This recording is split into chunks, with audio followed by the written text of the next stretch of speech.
les travaux de toute cette journée. Après quoi, nous vous présenterons les archevêques et évêques ici présents, ainsi que les membres de l'équipe de contact national.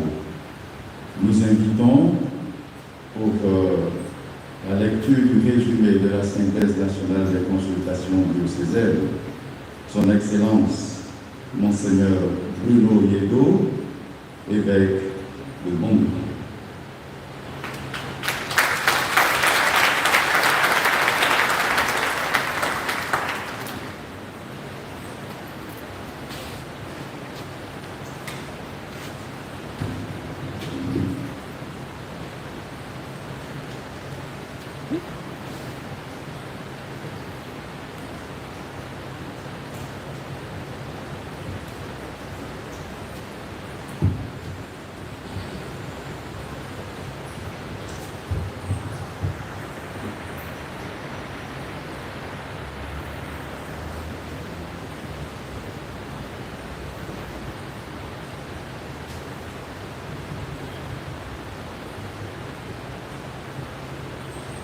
Résumé de la synthèse nationale sur la synodalité.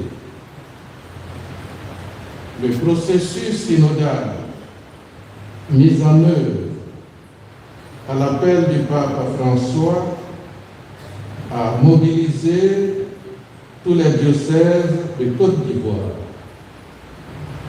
Au niveau des diocèses et dans le cadre des consultations à la base, les mouvements, les congrégations religieuses, les institutions et les paroisses ont été mobilisés pour répondre aux questionnaires contextualisés par l'équipe nationale de contact.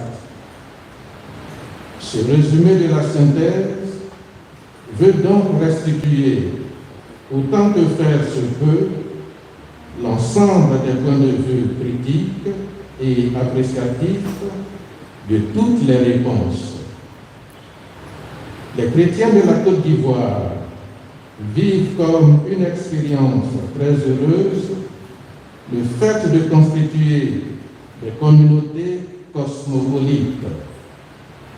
Cette mosaïque de peuples présente une identité culturelle, historique et linguistique forte et variée. La vie ecclésiale est caractérisée par une chrétienté en zone rurale et urbaine, offrant de grands témoignages de tolérance et d'accueil. Pour la plupart des peuples qui habitent le territoire ivoirien, l'expression et la réalité du marcher ensemble, au sens de faire route ensemble, vivre ensemble, avoir la même vision et les mêmes objectifs, n'est pas à proprement parler une nouveauté. De même, les notions de marcher ensemble, se soutenir ou faire communion sont très présentes dans les cultures des 4 provinces ecclésiastiques du pays. Une église synodale est une église de la participation et de la co-responsabilité. La co-responsabilité pastorale, qui implique une participation indispensable et laïque à la mission de l'Église, a été l'un des points fortement débattus lors de ces consultations. Dans l'Église catholique en Côte d'Ivoire, l'autorité et la gouvernance se manifestent par des structures de services telles les conseils pastoraux paroissiaux, les conseils paroissiaux pour les affaires économiques et les bureaux des groupes, associations et mouvements selon leur statut et règlement propre. La mise en place un peu partout dans les diocèses de ces structures à favoriser un exercice de la gouvernance